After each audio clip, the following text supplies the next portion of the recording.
Okay, so this is a continuation part 2 on the ongoing scripture and recreational healing with our two sides, our truth and our lies.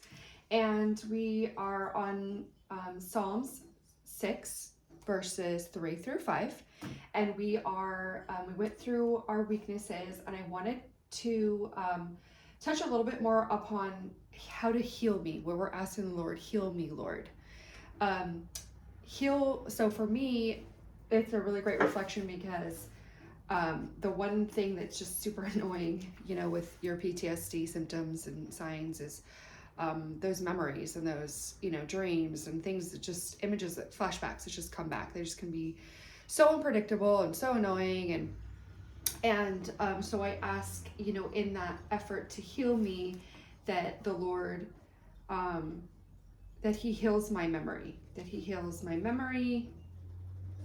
my imagery, your flashbacks, dreams, anything that you want to write about that, you can put that on here, and we're going to put that on the truth, because that is going to be healed. That is the hope that he gives us. Okay. Okay, so moving on, anything else that you think like you want me heal my physical, heal my physical body, heal my intimacy, anything like that, you can always add that's what the one thing I love about this activity is that you can stop, get a snack, get a drink, come back and do a reflection, and it just kind of just snowballs, and you kind of just think of all these things like, oh yeah, I want him to heal this too, and that's great. So this is going to be up. So the purpose of this is going to be up all week. Wherever you can have it up, if you need a private space and you're not, this is in our kitchen, so this might not be something that I want up all week in this area, but I have a special quiet space right now here in my office, in my kitchen, and so I can leave this up. And if I were doing a session, this would be a private space and this could be left up and not have to worry. So another way you could do it is you could take a picture of your space and then take it all down. Or you could put it in, a whiteboard. You could put it where the whiteboard can be put away. You could do it in your bedroom. You could do it in, the bathroom, wherever you're going to choose your visual space to be. That could be on your phone. Like I said, you could take a picture of it. Okay, so moving on. I wanted to go to the next words in the scripture that says, "For my bones are trembling," and that is super, super huge to acknowledge, because in that state of fear, and when you're having a PTSD memory, a flashback, a trigger, for me that's a great descriptive word of what it feels like. My body trembles when my anxiety is high. I could think about slamming on my brakes because I wasn't paying attention. I needed to stop, and just the tingles that go through your body when you're aware of how your body reacts to stress, right? And so, Lord, help us to manage that trembling.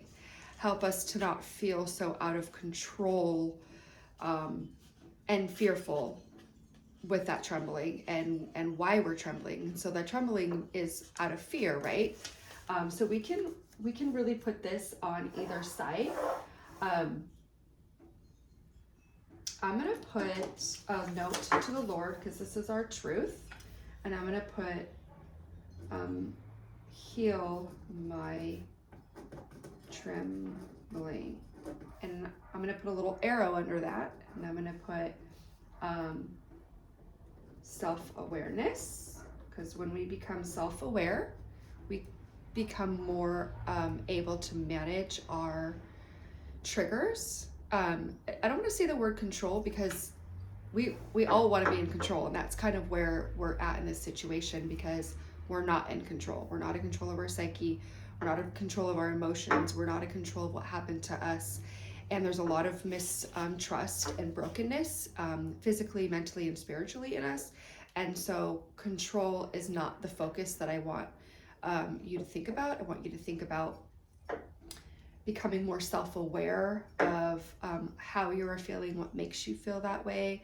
And when we can talk about that and you can say it out loud and acknowledge it, then you become able to manage it, and not necessarily control it, but manage, and you start to learn how to take care of yourself better. Okay, so I'm going to put self-awareness, kill my trembling through patience, self-patience. It's really hard to give yourself patience because you want to just get through it, heal it, and let it be over, and it just doesn't work that way. So give yourself some patience. When it becomes overwhelming and you're like, oh, this is a lot and I just need a break, take a break, get a water, go get a snack. Maybe you come at this again in a half an hour, or maybe not today, maybe again tomorrow. This can be, especially in the beginning, it can be a very arduous task and very exhausting. And wherever you stop in your activity and in a scripture, and we're just on one scripture, right? We're just on a couple verses. If it is a lot, take a break, take a nap. Like I said, get a snack, go for a walk. If you are home, if you are at work, you can just take this verse with you and let it be your affirmation and your hope that you are going to get through this. And just focus on what you need to at that time and place. Okay, so the last part is an utter terror in my soul, and you, Lord, how long? Turn, Lord, save my life. So that's a really big word, utter in terror, and that's something that I shared with you that I felt in the beginning. I don't feel so fearful anymore. I'm not in such despair. It doesn't feel like terror, but it did. And you will be able to reflect on that and how you were in that state of mind. So if you are, it's still in that like state of terror. You're worried about who you're going to encounter. You're worried about what someone's going to say. You're worried about ever having a healthy relationship again. Write that down. Write what your fear is. Put it on the board, and write what you ask for. I know I'm going to get this. I know it's feasible. It's going to happen. This is what we're going through to obtain. This is a goal, right? It's going to happen. And so if it's a fear and a worry, it's going to start there, and you're going to ask for it and put it out in the world, in God's universe. And the energetics are going to, the energy in you is going to be asking and affirming that, yes, it's coming, and I'm working through that self-awareness to be able to get that, okay? So I hope that this activity is very helpful for you to get your thoughts out. There's nothing worse than keeping your thoughts in and having conversations with yourself. It needs to come out. You need to hear yourself. You need to see what you're thinking. This is a great, you can also journal this. This is just a great way to get like fragments out instead of just dry journaling. A lot of people struggle with that, especially when there's so much to address. So after you do this kind of activity, you can grab your journal and you can just write that, write your truths, lies, doubts, fears, and then write your scripture that we referred to, because this is going to be an ongoing activity that we do on different pieces of scripture for different areas of our healing, whether because we're going to go through guilt, we're going to go through self-guilt, shame, we're going to go through fear, anxieties, and all those things that plague us when you have experienced a traumatic experience, whether that's a chronic traumatic experience or a just once crisis traumatic experience. So journal it, take a picture of it, keep it with you, and don't forget to process and play. Have a great day. Get a snack, get a drink of water, and we'll see you again for our next scripture and healing. Take care. Bye-bye.